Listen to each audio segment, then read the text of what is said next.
गांव में दो भाई अपने अपने परिवार के साथ रहते थे। एक भाई अमीर था तो दूसरा गरीब। दिवाली आई, सारे गांव में खुशियां मनाई जा रही थी।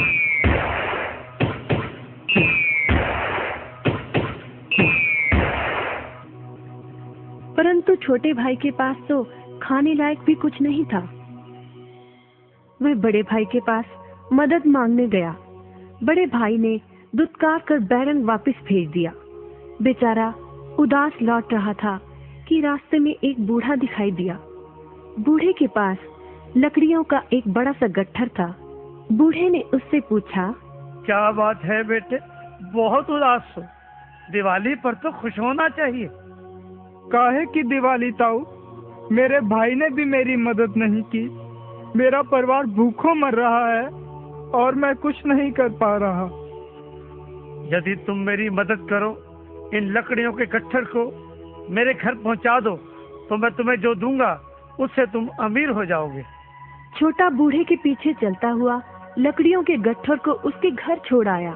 बूढ़े ने छोटे को एक मालपुआ दिया और बोला, जंगल में जाना, एक जगह अजीब तरह के 3 पेड़ तुम्हें दिखेंगे, जिसके पास एक चट्टान होगी। ध्यान से देखोगे तो चट्टान के कोने में तुम्हें एक गुफा का एक मुंह दिखेगा। गुफा में चले जाना, वहाँ 3 बौने रहते हैं। मालपुआ उन्हें बहुत पसंद है, वैसे किसी भी कीमत पर छोड़ेंगे नहीं। तुम उनसे धन नहीं मांगना, बल्कि कहना मुझे पत्थर की चक्की दे दो। छोटा भाई गुफा में जा पहुंचा। उसके हाथ में मालपुआ देखकर एक बौना बोला, ये मुझे दे दो, मैं तुम्हें इसके बदले में जो कहोगे दे दूंगा। छोटा बोला, मुझे बस अपनी पत्थर की चक्की दे दो। चक्की लेकर छोटा जैसे ही चलने लगा, बौना बोला, इसे मामूली चक्की ना समझना। इसे घुमाने पर तुम जो मांगोगे इसमें से निकलता रहेगा। इच्छा पूरी होने पर इस पर लाल रंग का कपड़ा डाल देना, सामान बनना बंद हो जाएगा। चक्की लेकर छोटा भाई घर पहुंचा। पत्नी और बच्चे भूखे थे। उसने कहा, यहाँ पर एक कपड़ा बिछाओ। कपड़ा बिछाकर चक्की उसके ऊपर एक किनारे रखकर छोटे ने चक्की चलाई और बोला, चक्की चक्की चावल निकाल।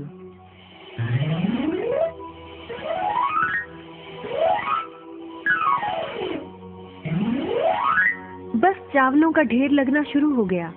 लाल कपड़े से चक्की को ढककर छोटे ने फिर कपड़ा हटाया और दोबारा चक्की चलाकर बोला, चक्की चक्की दाल निकाल।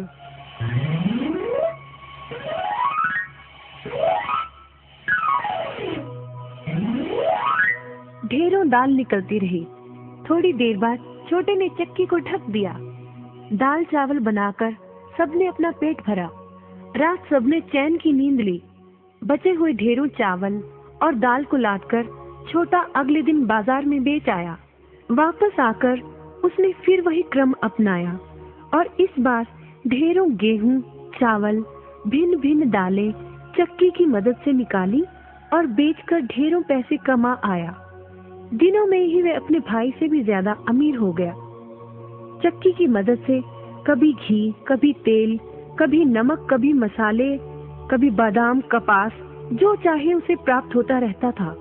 बड़ा भाई उसकी खुशहाली से जलने लगा। उसने सोचा, चंद दिनों पहले तो ये भूखों मर रहा था, अब इसके हाथ क्या लगा जो ये मुझसे भी ज्यादा धनी हो गया है। एक रात चुपचाप वह छोटे के घर में छुप गया। सारा भेद उसके आगे खुल गया।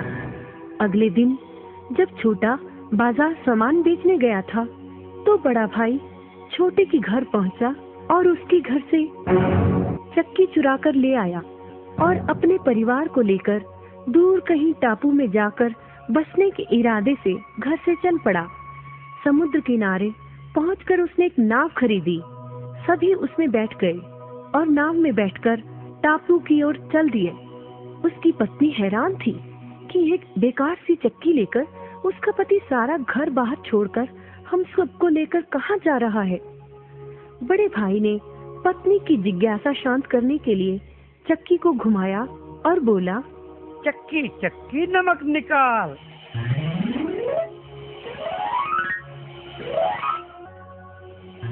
बस फिर क्या था, नमक का ढेर नाव में लगना शुरू हो गया और नाव डूबने लगी। बड़े भाई को चक्की बंद करने का उपाय तो पता नहीं था। उन सब की जल समाधि बन गई। सभी चक्की समेत समुद्र में डूब गए।